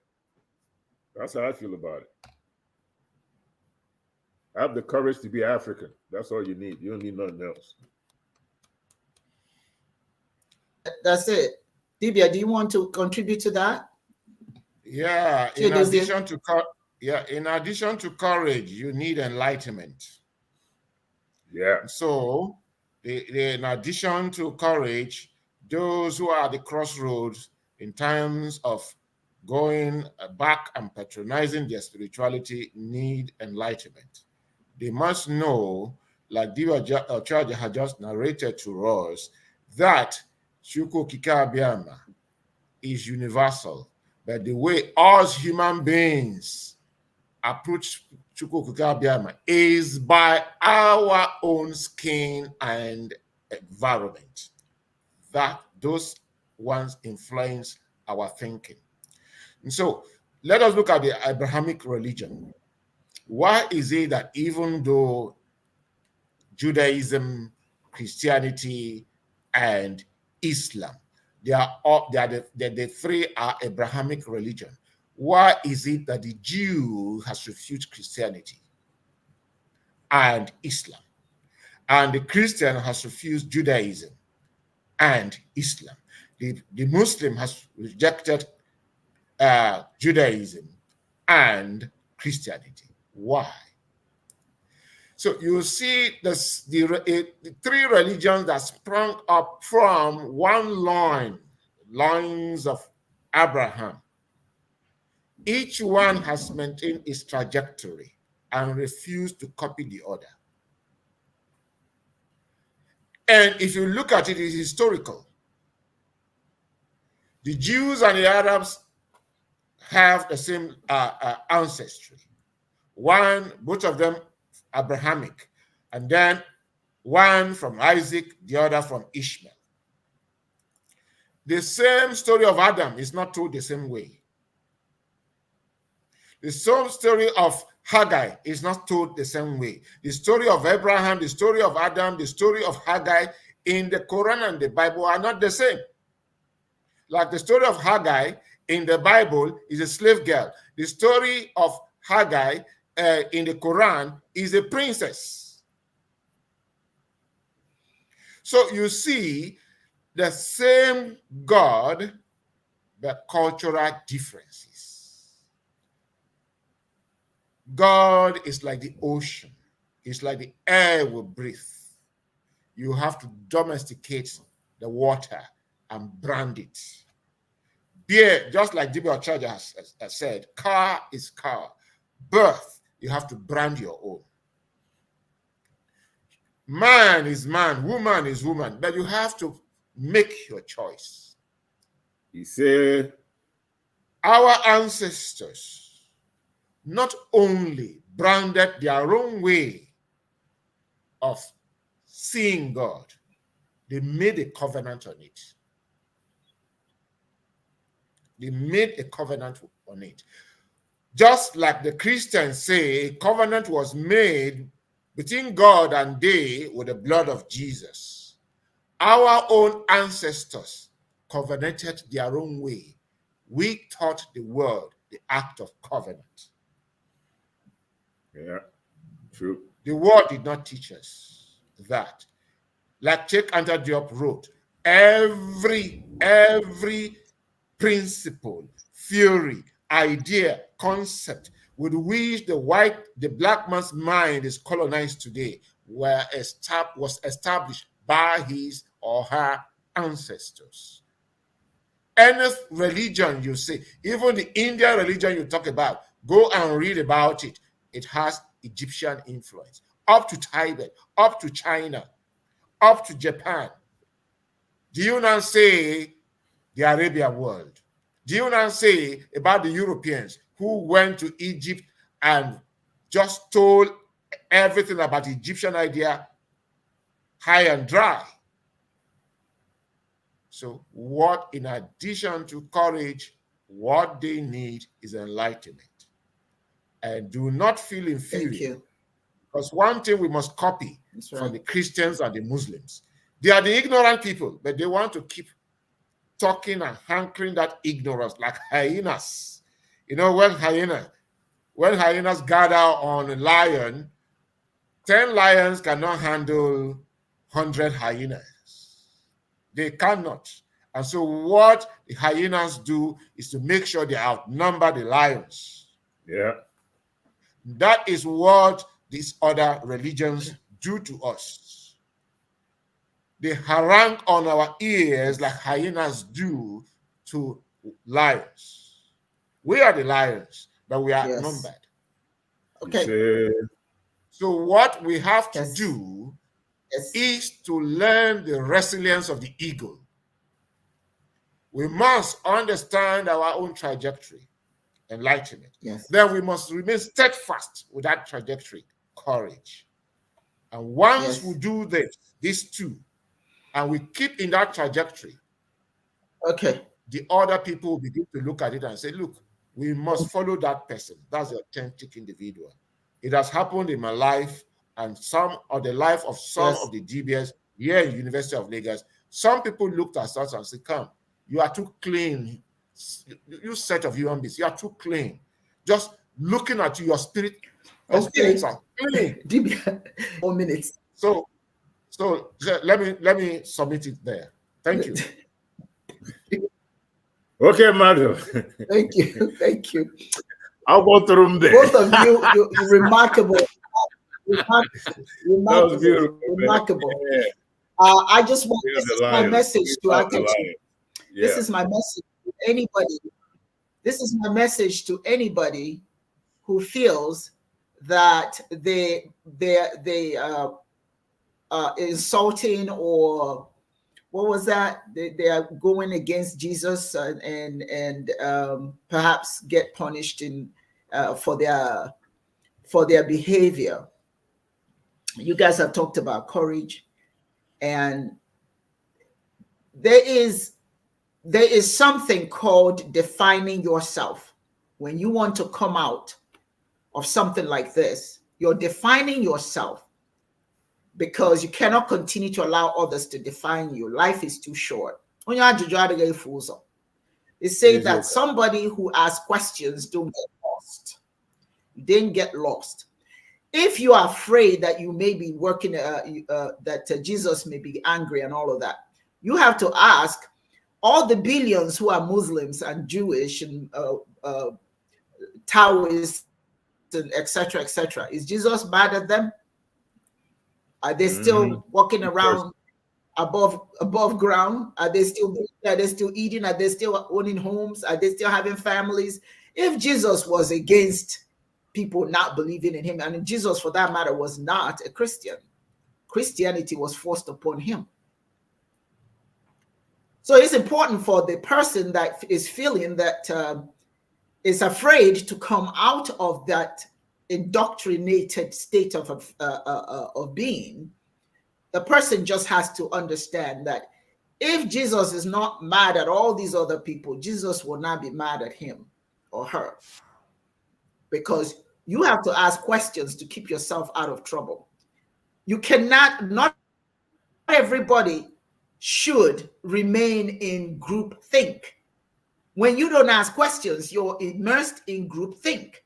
Group think is not always, doesn't allow you to be an individual. It doesn't allow you to do the right thing. Sometimes what group think does is it makes you join a group of individuals who are either ignorant or who are doing wrong things, and you are a part of it. I appreciate anybody who feels reluctant to leave because this is what their parents have indoctrinated them, or their communities or church community has indoctrinated them. So it can be quite frightening. It can be scary to come out of there. But as we say, Monachiso, I walk with Chineke. That's what a Muslim will say to you. I walk with my God. The Jewish should say, I walk with my God. Well, you walk with your God. If you're an Igbo person, you walk with Chineke. If Jesus is not punishing everybody else, Jesus is not going to punish you for being different, for asking questions, for embracing who you are. As a matter of fact, what was it that Jesus said? That which I can do, you can do too. There's no way that Jesus said that you can do right. Doing right could be not believing in all of these things. You can do right by doing the right and having your own understanding about what your relationship in the world should be. It does not mean that you're committing a crime or Jesus will be mad at you. Let us remember the whole concept of Jesus. I'll leave it at that. I don't want to, I don't want anybody to take offense about what I'm saying about Jesus. But Jesus was a Christian mythology. Okay? So you're not going to die by because you don't believe in that mythology. There are so many Jesuses before this particular Jesus. There are so many of them. So the point I'm trying to make, and I'll close on that note, is this.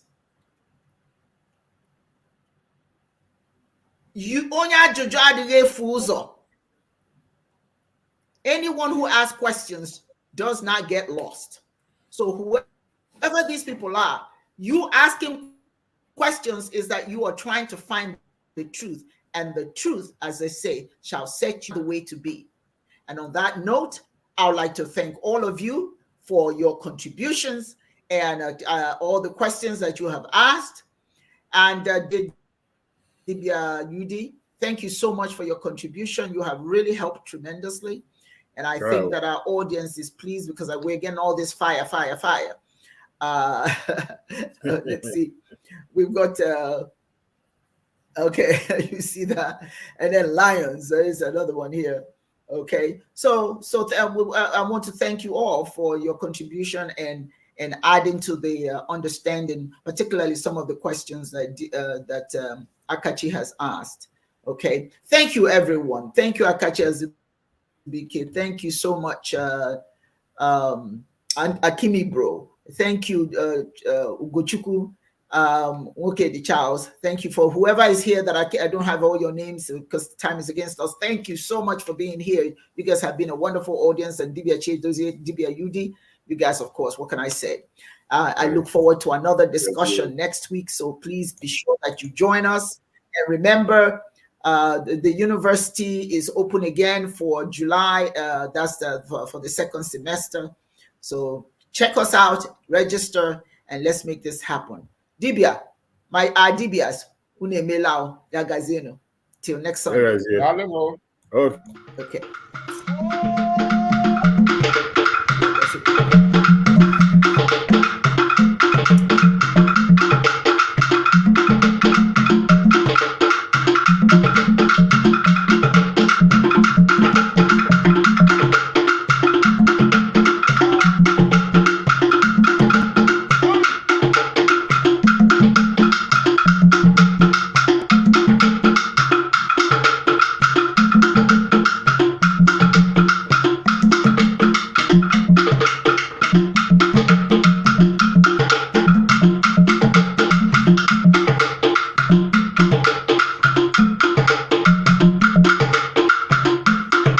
Bye.